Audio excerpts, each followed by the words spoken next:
আসসালামু আলাইকুম রহমতুল্লাহ। প্রিয় দর্শক, একজন জুলাই যোদ্ধা, জুলাইয়ের বাঘিনী বলা হয় ফারজানা সেতী। তিনি রিসেন্টলি নারী সংরক্ষিত আসনে বিএনপির থেকে মনোনয়ন প্রত্যাশী। মনোনয়ন কেনার পরে আজকে সংবাদ সম্মেলনে তিনি বসেছিলেন। সেখানে সাংবাদিকরা প্রশ্ন করেছিল যে জুলাই সনদ বাস্তবায়নের বিষয়ে।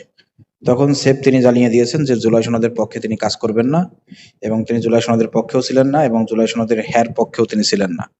আপনি যদি আমার কথা বলেন, আমি ব্যক্তিগতভাবে গণভোটের বিপক্ষেই প্রচার করেছি। আপনারা যদি আমাকে সোশ্যাল মিডিয়াতে দেখে থাকেন বা দর্শক, মূলত এখন তার এই বক্তব্যের মাধ্যমে স্পষ্ট হলো, এবং তিনি জুলাই যোদ্ধার খাতা থেকে তার নামটা কাটিয়ে ফেলেছেন, কেটে গিয়েছে। তিনি বিএনপিতে তো নারী সংরক্ষিত আসনে প্রশ্নই আসে না। তিনি ভাবছিলেন এই ধরনের বক্তব্য দিলে হয়তো বিএনপি তাকে গ্রহণ করবে, এমপি বানাবে। কিন্তু দেখেন, বিএনপির জায়গা থেকেও সে হারাবে। এবার জুলাই যোদ্ধার নাম থেকেও কিন্তু খাতা থেকে তার নামটা কেটে যাবে, এবং মানুষ তাকে কিন্তু গাদ্দার বলবে, জুলাইয়ের গাদ্দার বলবে। এবং এই জুলাইয়ের গাদ্দার 5 আগস্টের পরে আপনারা দেখেছেন, সে কিন্তু আপনার মিডিয়া জগতে ফিরে গিয়েছিল।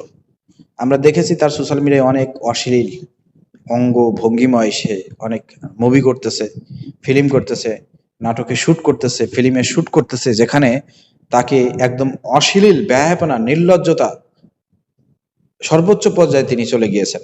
তো এই অশ্লীল ব্যয়াপনায় নির্লজ্জ মিডিয়ায় কাজ করা এই ধরনের মহিলাদেরকে আমি বিএনপিকে বলবো, সংসদে পাঠিয়ে আপনারা সংসদ কুলুষিত করবেন না, কলঙ্কিত করবেন না। কারণ এরা এখন বেশভূষা ভালো, কিন্তু আপনারা দেখবেন যে তার যেসব ফিল্ম, তার যেসব নাটকের শুট, সেখানে যেভাবে এমন অশ্লীল অঙ্গ ভঙ্গিময় সে কাজ করতেছে, যেটা দেখলে ঘৃণা করে এবং যুব সমাজকে ধ্বংস করতেছে। তো এইসব অশ্লীল মহিলাদের থেকে বিএনপিকে বলবো, আপনারা সতর্ক থাকেন। কোনোভাবে যাতে অশ্লীল ব্যবহার চলচ্চিত্র জগতের কেউ যাতে সংরক্ষিত নারী আসনে সংসদে গিয়ে সংসদটা অপবিত্র করতে না পারে, সেদিকে খেয়াল রাখার জন্য আমি অনুরোধ জানাবো। এই গাদ্দারকে এই জুলাই গাদ্দারকে, যে ভোটের পক্ষে কাজ করে নাই, এই জুলাই গাদ্দারকে সবাই চিনে রাখেন। ভিডিও শেয়ার করে দেন। জুলাই গাদ্দার হিসেবে তাকে আজ থেকে চিহ্নিত করা হলো।